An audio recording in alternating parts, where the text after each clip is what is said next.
যে ঘটনাটা এখন আমি বলবো এটা স্লিপ প্যারালাইসিস প্লাস এমন আর কি বাস্তব দুটার সমন্বয়ে এই ঘটনাটা তৈরি।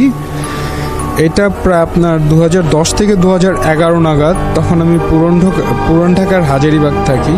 আর তখন আমার কিছু নামাজের সঙ্গী ছিল, তুহিন, ফাইসাল, রামিম, এরা ছিল আমাদের ওদের সাথে আমি সবসময় 5 ওয়াক্ত নামাজ পড়তাম।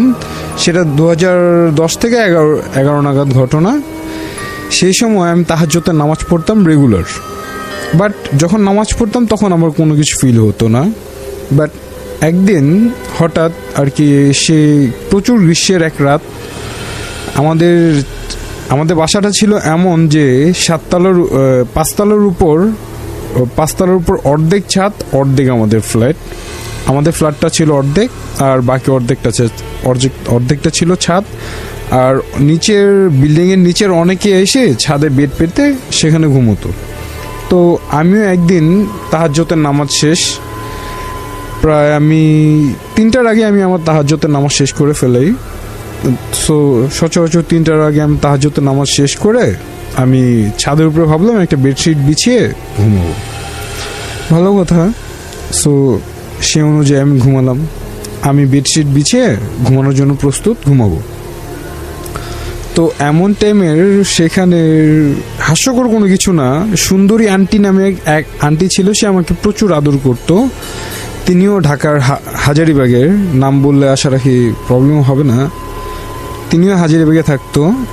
তো আমার আরেকটা চাচা ছিল মকবুল চাচা, যিনি আমাকে প্রতিদিন এসে ফজর নামাজের জন্য আমাকে ডাক দিত। সো আমি 3টা বাজে শুই, ভালো কথা। আমি স্লিপ প্যারালাইসিস কিনা সেটা আমি গল্পের শেষে বলবো, গল্পের আগে না। সো আমি 3টা বাজে যখন ঘুমোলাম, ঘুম থেকে হঠাৎ মকবুল চাচা, আমার যিনি সবসময় আমাকে ফজর রক্তে ডাক দেয়, মকবুল চাচা আমাকে ডাক দিছে ঘুম থেকে। আমিও ঠিক সেভাবে ঘুম থেকে উঠে হাত মুখ, আমি ভাবলাম যে চাচা আমি হাত মুখটা ধুয়ে নিই, তারপরে আমি আপনার সাথে আসি। তখন মকবুল চাচা আমাকে বলল যে না, মসজিদে অজুখানা আছে, আর কি একটা গম্ভীর গলায়, মসজিদে অজুখানা আছে, সেখানে তুমি করতে পারবে। উনি ওনার ভাষাটা আমি রিপ্লাই করতে পারতেছি না, তাই আমি আমার মতো করে বললাম। দেন আমি হাঁটছি, আমার বাসা ছিল 5 তলা থেকে আমি নিচে নামতেছি। কিন্তু আমি ফিল করলাম যে সিঁড়ির যে ধাপগুলো থাকে, একটা ফ্লোরে উঠতে 2টা ধাপ থাকে। সো এক ধাপ দূরে দূরে উনি আমার সাথে হাঁটতেছে, এক ধাপ দূরে দূরে তিনি আমার সাথে হাঁটতেছে। সো বেটার ওয়ে, উনি যাচ্ছে, আমি ওনার পিছে পিছে যাচ্ছি। আমাদের বাসা মসজিদ থেকে প্রায় 10 মিনিটের রাস্তা হাঁটতে। অ্যান্ড আমি আর উনি এমনভাবে হাঁটছি যে ওনার সাথে আমার মাঝখানে 10 হাতের গ্যাপ। আর ওনার পরনে ছিল ব্ল্যাক একটা জুব্বা জাতীয় কোনো একটা কিছু, হোয়াট এভার। তবু আমি কোনো মতো মসজিদে গেলাম। মসজিদে যাওয়ার পর আমি হঠাৎ ফিল করলাম যে মসজিদে কেউ নেই। তখন আমি মকবুল চাচাকে ডেকে বললাম, চাচা মসজিদে তো কেউ নাই, সো আমি কি চলে যাবো, আরও পরে আসবো? কয় না, আসো, অজু করো। এখন আমাদের গলিটা এতটাই চিপা পুরান ঢাকার যে আশপাশের ওখানে বেশ কিছু ভয়ানক বাড়ি আছে, এমনও বাড়ি আছে যে দিন দুপুরেও সে বাসার সামনে দিয়ে কেউ যায় না। হোয়াট এভার, গেলাম, তবু মসজিদে অজুখানে আমি বসছি। বসার পর হঠাৎ আমি ফিল করলাম যে ওই মকবুল চাচা যিনি, উনি বস্তুত আমার মকবুল চাচা না। হঠাৎ ওনার হাতে কাঁচি জাতীয়, কেউ যদি কাঁচি দেখে থাকেন যে ধান কাটে, কাঁচি জাতীয় কিছু একটা লম্বা, সেটা হাতে নিয়ে আমার বুকের উপরে চড়ে বসছে, অজুখানার ভেতরেই, মসজিদের অজুখানা। এখন এমনভাবে আমার দম বন্ধ হয়ে আসতেছে, আমি ঘুমের মধ্যেই প্রচুর নাড়াচাড়া করতেছি, আমি ফিল করতেছি। হঠাৎ আমার জ্ঞান চলে আসলো, বাট স্লিপ প্যারালাইসিস।